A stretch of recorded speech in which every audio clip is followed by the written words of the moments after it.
These real boss men, they do not desire a financial or an intellectual equal.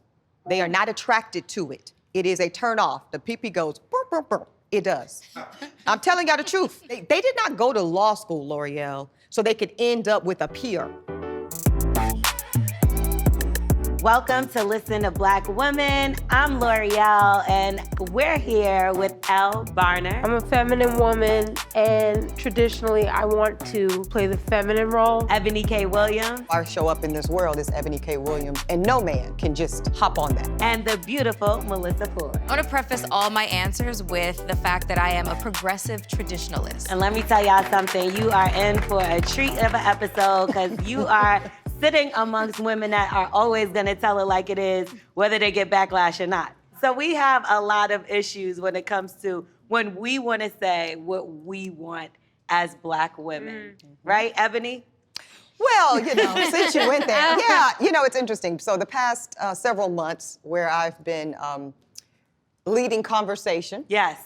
amongst Black women and beyond, I think the main thing I've learned from this, y'all, is people really want Black women to be happy with anything. What people really want Black women to understand is that we are to be accepting of our positioning as the least desirable in society.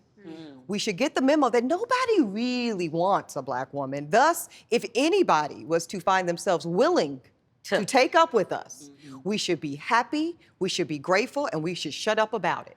And if you are a Black woman that dares to push back on that mythology, because that's what it is, it's a damn lie from the pits of hell. Right. And if you were to push back on that and insist upon a value system, insist upon a criteria, insist upon just a standard into which we want to operate romantically, we are demonized. Yes. We are, we are seen as ungrateful, and eventually we become the ungrateful, angry Black woman. And I'm not, I personally won't have it. Every single time. Yeah. And you know what was really disgusting to me? You got a lot of backlash, and then I believe it was Tyler Perry who came on the flip side and basically said that we need to start looking at men that don't make as much, or the stay-at-home dads, and considering them. I think his exact thing was, if he can contribute to, the light bill, then The light bill. the light bill, but That's what he said. but he makes you happy in all other areas, then and he met you at your worth. I thought he'd actually said he met you at your worst. Worst. I was like, wait, what are we even saying? Crazy. What is the story that we're being force-fed? It's gross. And they were applauding him. I was just like, first of all, Tyler Perry makes movies where the bus driver looks like Boris Kodjoe. And in that case, bring him on. Every single woman would be like, girl, I'm dating a bus driver. Oh, you want to see him? You know what I'm saying? So yes, that's a factor. And it's like, I kind of feel like it was a gotcha moment with you. Yeah. Because it was just like, why throw bus driver at you? Here's the thing about what Tyler's suggesting, right? The subtext is going back to what we just talked about. Your worth is minimal. So if you are willing to accept minimal contribution to your household, a la a light bill, that is equivalent to your value in society. That's the subtext there that no one's saying out loud. But but the other subtext in there is the assumption that Black women's only option is to date Black men. Oh, well. The conversation really Okay, now. never gets examined as to the other options that Black women have. Right, You know, right. and listen, I understand wanting to be race loyal. I understand wanting to, if you're a Black woman, you want to marry a Black man, you want to have Black children. I totally get it. But the reality of the situation is that I feel like, and I'm sorry if I'm offending anybody, I feel like Black men don't really want to have the conversation that Black women actually do have more options that are available to them than are ever kind of proposed. Yeah. Because yes, Black men, sure, it might be a little bit more difficult, but if you are willing to date outside your race, the options open up. And the I cultural do, thing but is- wait, I have to give hard. a caveat for this, because I don't want to make any presumptions. As somebody who has been very open and transparent about my dating within and beyond Black men, I just want to say that that's not necessarily the savior complex that people think. Unfortunately, because I think when I have this conversation with Black women who have never dated outside of Black men, they often have a romanticized fantasy ideal about what that is, kind of like non-black men will save us, and I don't know, No, straight to that Cam. is not- And I know that's not what you're yeah, saying, yeah. right? But I do think like that was in the comments, Yeah. right, of kind of my bus driver gate. Well, sis, what they need to know is you can date non-black men. And you will still have many of the same perils because there are differences culturally, but men are men. And when it comes down to misogyny and default presumptions of feminine worth and value, some of those things control cross-culturally. I only know it from experience. But I will say, some of the women that I know that have dated outside of their race, I do not. I only date black men. But they will try to convince me that it is better. And maybe that's why we have that idea that it is romanticized. Because it's like, oh, girl, you need to get you an Italian man because they know how to worship us. They know how to treat us better. Okay, so when it comes to that, do you feel like people throw that in your face as well? Because when you see a black man that's dating a white woman, it's kind of just like, okay, you know, the athletes, oh, they all got them a white woman, and that's fine. There's a whole movement called Passport Bro. This is what I mean. Oh, What God. I mean, it goes to Ebony's point Yes. about black women being fed the narrative that you got to take what you can get, that you're the lowest on the totem pole in terms of attractiveness, and that black men are actively saying, I do not want a black woman. I am going to go to another country to find another, you know, ethnicity or race of woman because I deem them to be more attractive. I deem them to have more traditional values, read, you know, bow to me. And, you know, But find them be to do submissive, what, whatever. though? To marry them. There shouldn't be no reason why you can't say, I don't want to date a bus driver. You know why? You're a lawyer. You did your education. You've done your work. You've been on television. You're still on television. And you probably don't want that kind of man. And that's okay. And I don't think that man wants me, Loria. That's the other part of the where you gonna meet conversation. him? No, I'm not saying that, but that man does not want me. Melissa, can you speak to that? I had this exact conversation about her. Yeah. And I posed the question about, you know, the CEO of Xerox. Why should she have to date a bus driver? Why is this even a part of the conversation? First of all, the two of them probably have very little in common. Not even in terms of them personally, but their lives and their lifestyles and that sort of thing. And what's called into question when it comes to trying to date somebody who's of a different status than where you are, you're going to encounter problems that are going to result in microaggression, you know, just like the fissures are going to kind of show up in the relationship, but it's going to be a lot of unsaid things. Insecurities, you know what I'm saying? Like, why, like, listen, in a perfect world, Miss CEO of Xerox, she falls in love with a bus driver and everything works out well. But in reality, probably not. Well, here's the thing, Melissa. What you're naming, though, is really the crux of the issue, which is that people want to sit on platforms, social media, radio, and television, and the like, and they want to pretend as if we live in a society, particularly in this nation, that doesn't have class, socioeconomic distinction. Exactly. Let's just start from that point. Yeah. Right. We want to pretend that we live in this kumbaya society where, quote, everyone's the same. Stop cap. Stop cap. Yeah. It's very It's true. not. Yeah. It's not. Like very we need true. to be clear. And it's not, for me, it's never about being better than, which I think is how a lot of that was framed. Yes. I've been very clear. My mother drove Charlotte-Mecklenburg School's bus for many years to make sure that I had everything that I needed. And from that, and if I bought a bus driver home to Gloria, she would smack the black off of me. Because her point is I put you in position to go get it. To go get it at a different and, yes, higher level. So why, and let me tell you something else I know about women who show up in success and financially and this, that, and the third, and then they try to act as if we're all the same, and they do date, you know, men that maybe are differently positioned financially or educationally or otherwise.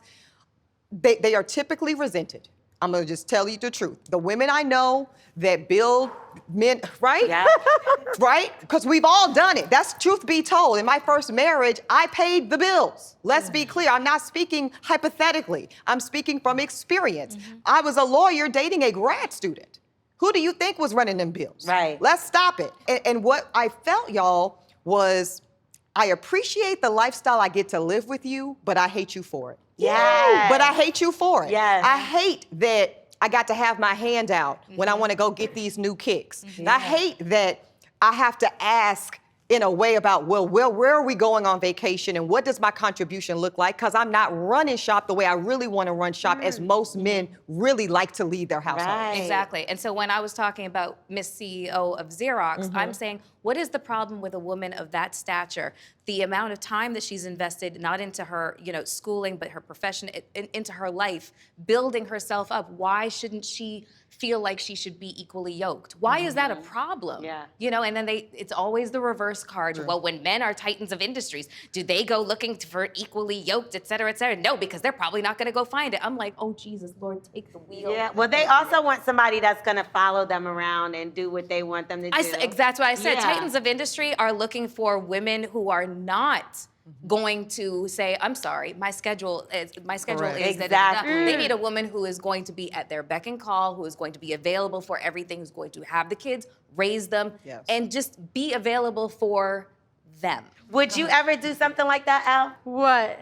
Pay all the bills? Like, would you take care? She's too cute. Like, say he's like a stay-at-home dad, and he's taking care of the kids, and you are the breadwinner. Are you okay with taking care of all the bills? No. There would have to be there would have to be circumstances for that to, like, what's the issue? Why aren't you working? Yes, why aren't you working? She's saying, put another way, make it make sense. Yeah. Make it make sense. Make it make and sense. if it doesn't make sense, it's a no. Now, what do y'all think about this, though, when the man does work and then he's never there? Well, personally, I'm fine with it because the Bible says you're supposed to provide. But that's just me. I'm also Like, not. are the lights on? I believe in provision. Like, is the house there? Yeah. Right, because somebody does have to go get it. And just to show you I'm consistent on this, I have friends who were raised in more affluent childhoods and backgrounds than I was, where they had two parents in the home, one personal friend, both of her parents were doctors, and her mother, who was a pediatrician, was never around. And she went to a private school, and she'd be like, Mommy, this is bullshit because all my other friends' moms are on the field trips, and where are you? And in my house, that's like so crazy because I had a single mom who was working 3 or 4 jobs, driving a school bus, also getting paid at the time $25 an hour. I'm talking about in the 90s at UPS. Shout out to UPS. And all these things. So my expectation was that she wouldn't be around. Right. Because I understood at a young age, to your point, Elle, you can't have both at the same time. Yeah. Someone cannot be taking care of your lived expenses and be up in your face. So which one do you value more? Like, mama can't be making Lunchables and on the field trips if she's going to get it. Yeah. To make sure that I can have the things I need to succeed in life. Yeah. Same thing with my husband. My husband can't be up in my face, sitting on the couch with me watching Netflix if I need somebody to send these kids to private school. Yeah. If I need somebody to make sure that we have our mortgage paid, not our rent paid, our mortgage paid. So I'm very much okay. Baby, go to work. So you'll be okay with him being gone first? Bye-bye. Really? I love you. Go get it. And that's what I want men to understand about most black women that I know. Most of us, contrary to popular belief, don't just want a man. We want the man that we want. We want a man that we desire. We want a man that we're actually attracted to. Physically, emotionally, psychologically, intellectually. And if you're not that, you know what I mean? A whole lot to right ask. nowadays. It is a lot to ask. It's not a lot It's to ask. I actually think it is. No, I swear to God, everybody trying to convince us that we need to accept the bare minimum needs to go somewhere. No, that is not a lot to ask. I swear to God, the bar's in hell. No, but I agree with you because I if just they don't have want all it. that, Was they my want end of my love. point. Yeah, they want so someone if that you're can not all of those things, if I don't desire you, I really don't want you. Real boss men, they do not desire a financial or an intellectual equal. They are not attracted to it. It is a turn off. The pee-pee goes, burr, burr, burr. It does. I'm telling y'all the truth. They did not go to law school, L'Oreal, so they could end up with a peer.